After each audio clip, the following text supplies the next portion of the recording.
This is the Ferrari 296 GTB, and it's a little bit like Max Verstappen because everyone's saying how it's just so much better.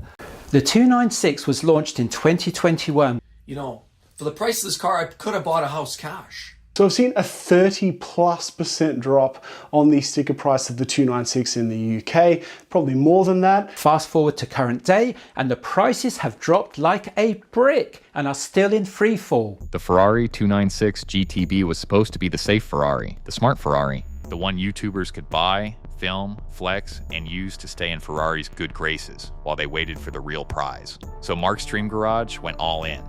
Cars played the content game, Rich Reviews and Driver 88 started tracking the fallout, and then Mat Armstrong did the one thing Ferrari absolutely did not want anyone to do. This door's broken, we should get that off, and this quarter's broken, we need to see the damage behind it. We need to really strip this whole side out. He rebuilt a wrecked 296 with genuine parts and showed the world what this car really is once the hype wears off. Because the second you strip away the delivery day music, the dealer smiles, and the new Ferrari thumbnails, the 296 stops looking like the future and starts looking like a trap. A car bought for allocations, dumped into a falling used market, and built on software control so deep that Ferrari can decide when your supercar is alive, when it is dead, and whether you ever really owned it in the first place. That is the scam. And that is why so many YouTubers got in fast, got out faster, and left Mat Armstrong holding the 1296 story Ferrari probably wishes nobody ever filmed. Ferrari announced the 296 GTB, and the internet did exactly what the internet does. It lost its mind. 818 horsepower from a twin-turbo V6 hybrid. 0 to 60 in under 3 seconds. A mid-engine layout. A low center of gravity.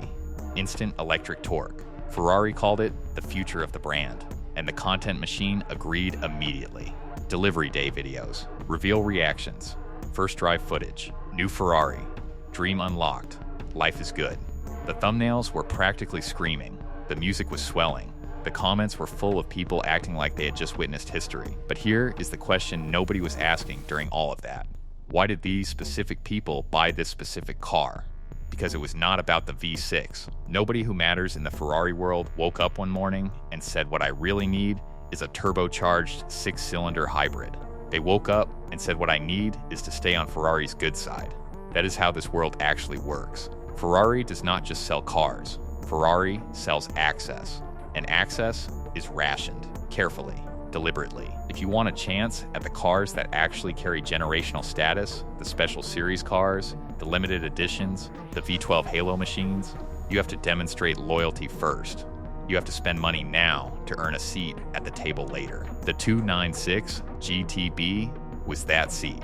It was not a passion purchase for most of the people loudest about it. It was a ticket punch. It was a forced buy and dressed up in carbon fiber and delivered with a bow on top. And Ferrari built this system with surgical precision. Buy what we offer now. Stay close to the network. And maybe, when the real prize arrives, you will be on the list. That is why the hype looks so manufactured in hindsight. Because for a lot of people, in those thumbnails, it was manufactured. They were not buying a car. They were buying insurance. Then, the cars started arriving in volume, and the used market noticed. New listings, more listings, then more. The same model, over and over, on every major platform. And the prices started doing something Ferraris are not supposed to do. They started falling, not crashing into the ground overnight, but falling steadily, quietly, and fast enough to hurt anyone who had bought near the peak of the hype cycle. This is where the financial pain begins, not the sticker price, the gap. The gap between what you paid when the world was screaming about this car and what the market is quietly offering now. That gap is where dreams go to die. Mark's Dream Garage is the perfect example. This is a creator who went all in. He did not just buy a 296. He restructured his entire collection around this car. He sold off his fleet, he cleared the decks, he made the Ferrari the centerpiece. And then, the market moved against him. When he talked about selling for under $200,000, that was not a flex. That was 6 figures of loss. That was a man standing in front of his audience and telling the truth about what the game had cost him. That is not a victory lap. That is a warning shot. You know, and specifically the entire fleet that I virtually cleaned out over the years to eventually buy my 296. That was, I have to say, the first Ferrari 296 under $200,000 for sale here in North America. Dobre Cars ran the same playbook. Buy the Ferrari, create the content, let the algorithm eat, then disappear when the next shiny thing shows up. The car was never the point. The car was the set piece. Rich reviews started being honest about what was happening in the market. Prices crashing. Too many sellers. Not enough buyers who believed in the story anymore. Driver 88 basically said it plainly. Everyone is selling their Ferrari 296 GTB. And once that sentence enters the public conversation, the spell is broken. Because Ferraris are built on scarcity psychology. They are supposed to feel rare, exclusive, difficult to obtain.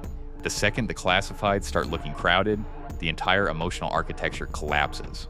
Now compare that to the older V8 models, the 458, the F8. These cars are not falling apart in the used market. They are holding value. In some cases, they are appreciating. Why? Because they carry emotional weight that cannot be replicated by engineering specs. The 458 feels like the last naturally aspirated scream before regulations changed everything. The F8 feels like the end of a chapter, a proper goodbye to a specific kind of Ferrari soul. They sound right, they feel right. They do not require a battery management system or software approval to operate as intended. The 296 does not carry that weight. It is fast, it is technically superior in almost every measurable way. But it is a transition product. And when markets get nervous, buyers stop paying premiums for transition products. They pay for emotion, they pay for certainty, they pay for legacy. But losing money is survivable. People lose money on cars all the time. What happened next is where modern supercar ownership shows its real face. Mat Armstrong bought a wrecked 296 GTB. That is what he does. He finds cars that the industry writes off and he brings them back. He is not cutting corners. He is not using gray market knockoffs. He sources proper parts. He does the work. He documents everything. And normally that is the whole story. Broken car becomes whole car. Audience gets the rebuild journey. Everyone wins. Except this time, the car was a Ferrari 296 GTB. And Ferrari had other ideas. Mat got deep into the rebuild. The physical work was done. Genuine parts. Real labor. A car that was structurally and mechanically brought back from the dead. Then the hybrid system threw a fault. A software fault. Not a physical failure, not a broken component, a code. A code that needed to be cleared. Except clearing it, it required Ferrari's diagnostic system, Ferrari's authorized network, Ferrari's approval, and Ferrari was not approving. Ferrari blocked further parts access. They flagged the VIN. They effectively communicated that this car was not going to be cleared through unauthorized channels. So there it sat, a physically complete, mechanically rebuilt Ferrari 296 GTB, completely locked out of being a real car, a $330,000 brick. But there are other parts that Ferrari have blocked. Right.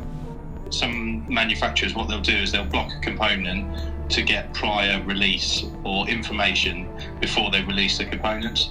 So because you have got a 296 GTB and it's not a Ferrari challenge car, obviously the chassis number that we supply them is for a 296 GTB.